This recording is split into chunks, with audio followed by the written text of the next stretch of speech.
It was on Sunday, November 18, that the Nigerian news media was awash with reports that over 100 Nigerian soldiers on the 157 Task Force Battalion were massacred by Boko Haram terrorists on a pre-dox attack on Maytele community in Borno State. Various news media reported different figures as to the death toll.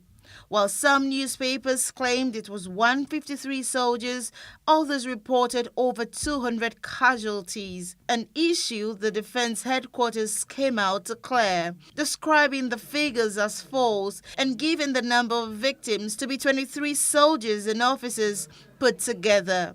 The dissemination of fake news is the reason this workshop is being put together for journalists and bloggers across the country. The spread of fake news today is made possible largely through social networks and social messaging. The major arena of fake news is social media. Fake news is generated by outlets that masquerade themselves as actual media websites, but they push false and misleading accounts that are designed to deceive the public. What I'm taking from this is that we should check our sources very well before we go in giving it out to the public.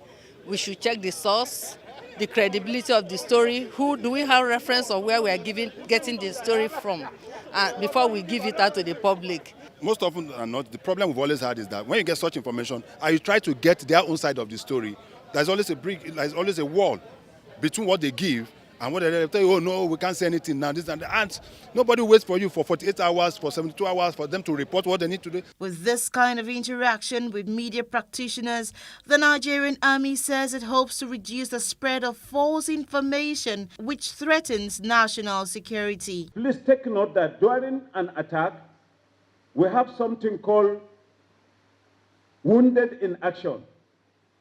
We have killed in action. We have missing in action. But the issue about the Metele issue is the issue of death. And the army has a procedure. If all of you have one brother, cousin, or brother, sister in the Nigerian army, if today somebody come to call you and tell you your brother is late, and you've not heard from the army, will you be happy? You won't.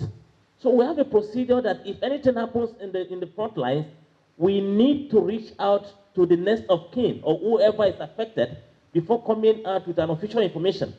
And the Nigerian army didn't deny the incident. What we came out to do that the incident has happened, but we're trying to get the true situation of things and come out with an official information. Truth, accuracy, fairness and balance are some of the requirements that the Nigerian Army is insisting that journalists apply while disseminating information concerning the military, especially ahead of the 2019 elections. Chinda for Plus TV Africa.